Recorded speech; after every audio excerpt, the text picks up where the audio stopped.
সুপ্রিয় চাকরি প্রত্যাশী ভাই ও বোনেরা, সম্প্রতি বাংলাদেশ মৎস্য উন্নয়ন কর্পোরেশন থেকে ১২ই আগস্ট তাদের অফিসিয়াল ওয়েবসাইটে নতুন একটি নিয়োগ বিজ্ঞপ্তি প্রকাশিত হয়েছে, যেখানে সর্বমোট ২৭টি ক্যাটাগরিতে ৯ থেকে ২০তম গ্রেডে সর্বমোট ৮৪ জনকে নিয়োগ প্রদান করা হবে। শিক্ষাগত যোগ্যতা ৮ম শ্রেণী থেকে স্নাতকোত্তর পাস এবং এই পদগুলোর ক্ষেত্রে বাংলাদেশের সকল জেলার প্রার্থীরা আবেদন করতে পারবেন। আবেদনকারীর বয়স ১ আগস্ট ২০২৫ খ্রিস্টাব্দ তারিখ থেকে ১৮ থেকে ৩২ বছরের মধ্যে হতে হবে এবং বয়স প্রমাণের ক্ষেত্রে কোনো ক্রমেই এফিডেভিট গ্রহণযোগ্য হবে না।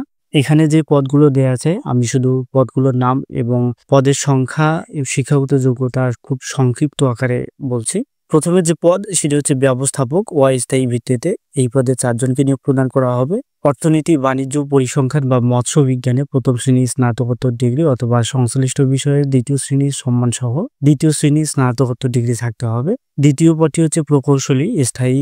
এই পদে একজনকে নিয়োগ দেওয়া হবে বিএসসি ইঞ্জিনিয়ারিং ডিগ্রি বা ইলেকট্রিক্যাল বা মেকানিক্যাল অথবা সংশ্লিষ্ট কাজে ৫ বছরের অভিজ্ঞতা সহ ডিপ্লোমা ইন ইঞ্জিনিয়ারিং ইলেকট্রিক্যাল বা মেকানিক্যাল সেকশনে থাকতে হবে। তৃতীয়টি হচ্ছে তৃতীয় প্রকৌশলী স্থায়ী। এই পদে একজনকে নিয়োগ দেওয়া হবে। শিক্ষাগত যোগ্যতা হচ্ছে মেকানিক্যাল অথবা মেরিন ইঞ্জিনিয়ারিং এ বিএসসি ডিগ্রি অথবা প্রথম শ্রেণী মেকানিক্যাল ইঞ্জিনিয়ারিং ডিপ্লোমা সহ সংশ্লিষ্ট কাজে ৩ বছরের চাকরি অথবা মেরিন ফিশারিজ একাডেমি হইতে মেরিন ইঞ্জিনিয়ারিং এর সার্টিফিকেট সহ সংশ্লিষ্ট কাজে ৫ বছরের অভিজ্ঞতা থাকতে হবে। ৪ নম্বরটি হচ্ছে ফিশ প্রসেসিং টেকনোলজিস্ট। এই পদে একজনকে নিয়োগ দেওয়া হবে।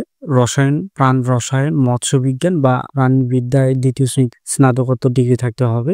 ৫ নম্বরটি হচ্ছে ফিশ কালচারিস্ট স্থায়ী। এই পদে একজনকে নিয়োগ দেওয়া হবে। মৎস্য বিজ্ঞান বা প্রাণীবিদ্যায় দ্বিতীয় শ্রেণীতে স্নাতকোত্তর ডিগ্রি থাকতে হবে। ৬ নম্বরটি হচ্ছে প্রশাসনিক অফিসার। এই পদে একজনকে নিয়োগ দেওয়া হবে, স্নাতকোত্তর ডিগ্রি। ৭ নম্বরটি হচ্ছে সহকারী মার্কেটিং অফিসার। এই পদে ২ জনকে নিয়োগ দেওয়া হবে, স্নাতক ডিগ্রি হচ্ছে শিক্ষাগত যোগ্যতা।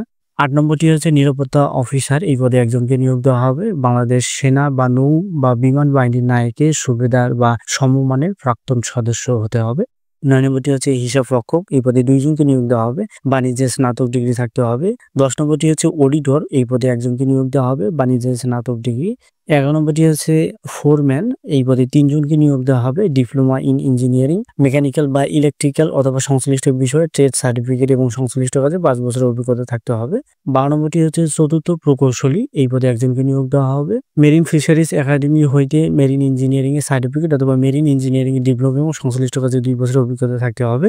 ১৩ নম্বর পদটি হচ্ছে উচ্চমান অফিস সহকারী। এই পদে ৪ জনকে নিয়োগ দেওয়া হবে, দ্বিতীয় শ্রেণীর স্নাতক ডিগ্রি থাকতে হবে। ১৪ নম্বরটি হচ্ছে স্টোর কিপার। এই পদে ৩ জনকে নিয়োগ দেওয়া হবে।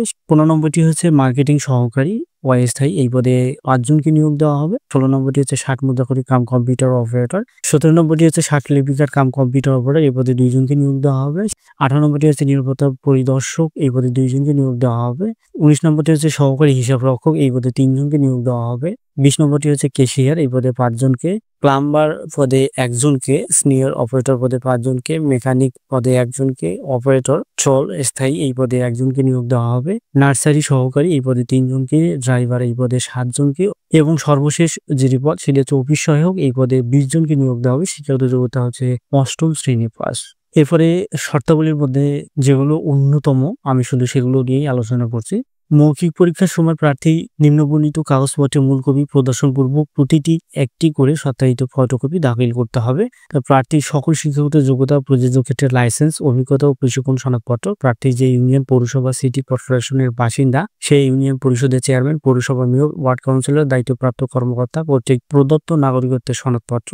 ইউনিয়ন পরিষদের চেয়ারম্যান, পৌরসভা মেয়র, সিটি কর্পোরেশনের ওয়ার্ড কাউন্সিলর, দায়িত্বপ্রাপ্ত কর্মকর্তা অথবা প্রথম শ্রেণী গেজেটেড কর্মকর্তা কর্তৃক প্রদত্ত চারিত্রিক সনদপত্র, জাতীয় পরিচয়পত্র অথবা জন্ম সনদপত্র, উপযুক্ত কর্তৃপক্ষ কর্তৃক প্রদত্ত কোটা সংক্রান্ত সনদপত্র। এটা হচ্ছে যদি কেউ কোটায় আবেদন করেন তাহলে সেক্ষেত্রে প্রযোজ্য। অনলাইনে পূরণকৃত আবেদনপত্রের মূল অ্যাপ্লিকেন্ট কপি, অর্থাৎ যখন অনলাইনে আবেদন করবেন সেই কপিটি যখন ডাউনলোড করবেন সেটিও অবশ্যই লাগবে। চাকরিরত প্রার্থীদের ক্ষেত্রে যথাযথ কর্তৃপক্ষের লিখিত অনাপত্তিপত্র বা ছাড়পত্র। লিখিত পরীক্ষায় উত্তীর্ণ হওয়ার পর ১৬, ১৭, ২১, ২২, ২৩, ২৪ এবং ২৬ নং ৬০ মুদ্রাক্ষরিক কাম কম্পিউটার অপারেটর, ৬০ লিপিকার cum computer operator, plumber, senior operator, mechanic operator, driver পদে প্রার্থীদের ব্যবহারিক পরীক্ষা গ্রহণ করা হবে। ব্যবহারিক পরীক্ষায় উত্তীর্ণ হওয়ার পর প্রার্থীদের মৌখিক পরীক্ষা গ্রহণ করা হবে। পরীক্ষায় অংশগ্রহণে ইচ্ছুক প্রার্থীগণ bfdc.teletalk.com/bd ওয়েবসাইটে গিয়ে সরাসরি আবেদনপত্র পূরণ করতে পারবেন। অনলাইনে আবেদন ফর্ম পূরণ এবং পরীক্ষার ফি জমাদান শুরুর তারিখ ও সময় হচ্ছে 14ই আগস্ট 2025 খ্রিস্টাব্দ সকাল 10টা থেকে, অর্থাৎ অলরেডি শুরু হয়েছে এবং এই আবেদন গ্রহণ চলবে 13ই সেপ্টেম্বর 2025 খ্রিস্টাব্দ বিকাল 5টা পর্যন্ত। উক্ত সময়ের মধ্যে ইউজার আইডি প্রাপ্ত প্রার্থীগণ অনলাইনে আবেদনপত্র সাবমিটের সময় থেকে পরবর্তী 72 ঘন্টার মধ্যে SMS এ পরীক্ষার ফি জমা দিতে হবে। অনলাইনে আবেদন ফর্মে প্রার্থী তার রঙিন ছবি দৈর্ঘ্য 300 পিক্সেল, প্রস্থ 300 পিক্সেল, স্বাক্ষর দৈর্ঘ্য 300 পিক্সেল, প্রস্থ 80 পিক্সেল স্ক্যান করে নির্ধারিত স্থানে আপলোড করবেন। ছবি ফাইল সাইজ হচ্ছে 100 KB এবং স্বাক্ষরের ফাইল সাইজ হচ্ছে সর্বোচ্চ 60 KB। যেভাবে SMS এর মাধ্যমে পরীক্ষার ফি প্রদান করবেন, আপনার যেকোনো টেলিটক প্রিপেইড মোবাইলের মাধ্যমে 2টি SMS করে 1 থেকে 5 নং ক্রমিকের জন্য পরীক্ষার ফি বাবদ 200 টাকা এবং টেলিটক সার্ভিস চার্জ 23 টাকা সহ সর্বমোট 223 টাকা এবং 6 থেকে 12 নং পদের জন্য পরীক্ষার ফি বাবদ 168 টাকা, 13 থেকে 26 নং পদের জন্য 112 টাকা এবং 27 নং পদের জন্য 56 টাকা অবশ্যই আবেদন করার 72 ঘন্টার মধ্যে জমা দিতে হবে। যেভাবে SMS এর মাধ্যমে জমা দিবেন, প্রথমে আপনার মোবাইলের মেসেজ অপশনে গিয়ে টাইপ করবেন BFDC স্পেস ইউজার আইডি লিখে সেন্ড করবেন 16022 নম্বরে। এরপরে দ্বিতীয় SMS-টি ওই একইভাবে আপনার মোবাইলের মেসেজ অপশনে গিয়ে টাইপ করবেন BFDC space ES space pin লিখে সেন্ড করবেন 16022 নম্বরে। এরপরে আপনার কাছে একটি ফিরতি SMS আসবে, সেখানে জানানো হবে যে আপনার আবেদনপত্রটি এবং পরীক্ষার ফি গৃহীত হয়েছে। এছাড়াও আজকের এই নিয়োগ বিজ্ঞপ্তিতে আরো বেশ কতগুলো শর্তাবলী উল্লেখ করা হয়েছে, যেগুলো আপনারা আবেদন করার পূর্বে অবশ্যই দেখে নেবেন। তাছাড়াও কোন পদে শিক্ষাগত যোগ্যতা কেমন, কিরকম শর্তাবলী আছে, সবগুলো আপনারা বিস্তারিত দেখে নেবেন। আজ এ পর্যন্তই, দেখা হবে আবারও নতুন কোনো নিয়োগ বিজ্ঞপ্তির ভিডিওতে। সেই পর্যন্ত ভালো থাকবেন, সুস্থ থাকবেন। আসসালামু আলাইকুম।